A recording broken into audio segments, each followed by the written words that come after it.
Bon, salut, aujourd'hui on se retrouve donc pour le quatrième jour sur 185 pour atteindre un financement d'1 million de dollars en trading.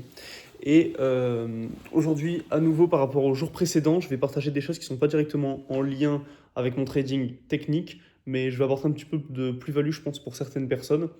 Et c'est un sujet qui est important, donc je pense que ce sera dans le titre, c'est les futurs versus les CFD. Le but, c'est pas de faire une vidéo tuto pour expliquer les futurs, expliquer les CFD. Il y a beaucoup de choses qu'on peut trouver sur YouTube par rapport à ça, qui sont plus ou moins pertinentes. Mais c'est plutôt pour le choix des propres firmes. Et pourquoi moi je trade uniquement, du moins pour l'instant, en propre firme CFD. Alors déjà, juste un très court rappel, les CFD, c'est un marché qui n'est pas régulé. C'est le broker que vous choisissez qui fixe les cotations. Donc si le broker veut commencer à faire n'importe quoi, à vous faire des prix qui partent en haut, en bas, à gauche, droite, qui fait ce qu'il veut, théoriquement il a le droit. Alors je ne connais pas techniquement la régulation des CFD, je pense qu'il y a une limite. Et en tous les cas, ben, il y a quand même un marché, il y a de l'offre et la demande. S'il y a un broker CFD qui fait n'importe quoi, comme ça se faisait d'ailleurs au début, il y a plus d'une dizaine, quinzaine d'années, bon, bah, les gens, au bout d'un moment, ils partent. C'est pas une arnaque, c'est un scam. Alors que les futurs, c'est un marché qui est régulé. Donc, au vu de la régulation, bah, il n'y a pas vraiment de manipulation par rapport à des mèches, à quoi que ce soit. C'est vraiment les prix auxquels s'échange l'actif. Et donc, on trade des contrats. L'avantage principal, c'est que donc c'est fiable, mais le désavantage, c'est qu'on trade donc des contrats. Alors au début avec des contrats, maintenant il y a des mini, des micros qui nous permettent de gérer notre risque de manière un peu plus précise, mais on ne peut pas prendre des dixièmes, enfin un seizième de contrat, quelque chose comme ça, des fractions qui sont pas un dixième, un centième, une unité, ce genre de choses. Je ne sais pas si vous voyez ce que je veux dire. Donc, le premier gros avantage des CFD et qui fait que je trade les CFD, c'est que je peux adopter un risk management qui est très précis. Si je veux risquer 0,13% sur une position, je peux. Si je veux risquer X%, je peux. Alors que sur les futurs, pour adopter un money management qui est précis, il faudrait un très très gros compte et trader en micro, voire en nano. Il me semble que maintenant le nano existe. Et peut-être qu'à ce moment-là, on peut gérer à 0,01% le risque, mais même avec ça, selon si on fait du scalp ou du swing, ce sera différent. Donc le premier point vraiment important, c'est sur la précision de la taille des positions. Et moi, c'est très important parce que vous le verrez, mais je trade jusqu'à 0,5, 0,25% sur une position. Donc, en compte financier, en challenge, je peux monter quasiment jusqu'à 1%, ça peut m'arriver. Mais donc pour des positions aussi petites, bah, c'est pas très pertinent. Deuxièmement, c'est sur les règles en elles-mêmes.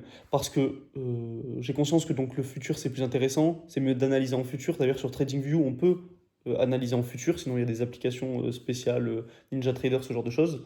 Euh, mais par rapport au prix des challenges, alors justement, les gens vont dire que le prix des challenges c'est un avantage qui est plutôt en faveur des futurs. Si vraiment ça vous parle pas, vous connaissez pas les propres firmes ou quoi, allez vous renseigner avant, ayez de l'expérience. Cette vidéo elle est plutôt pour si quelqu'un regarde et qui vraiment se pose activement la question, mais qui a déjà une certaine expérience. Mais du coup, si vous avez déjà un peu d'expérience, vous savez que les prix des futurs sont très attractifs. Il y a des promos qui sont vraiment agressifs, on va dire. Mais pour moi, c'est uniquement des désavantages. C'est-à-dire que le prix très faible, très très très faible, fait qu'on va cramer ses comptes. Ça va être du consommable, on va en acheter énormément et c'est pas intéressant, selon moi. Et du coup, sur les CFD, les prix sont élevés, voire très élevés. Donc ça va nous pousser à trader d'une manière professionnelle, mais si on valide le compte et qu'on fait un payout, le challenge nous est remboursé. Donc ça a l'avantage de nous pousser à bien trader vu que c'est cher, mais si on fait un payout, on est remboursé. Là où en futur, si on valide un compte, on va devoir payer tous les mois des frais. Donc pour moi, là, ça va directement vers les CFD. Et ensuite, vraiment le point le plus important, mais que j'ai gardé pour la fin, c'est le drawdown. La gestion du drawdown n'a rien à voir selon les deux. Quand on achète un. Sur certains comptes, c'est quoi? C'est 3% généralement le drawdown en futur. Je ne suis pas un expert non plus, mais c'est généralement ce que je vois sur les propres. En, en CFD, on peut avoir jusqu'à 12%, mais la majorité, c'est 10, 8, 6 pour une phase.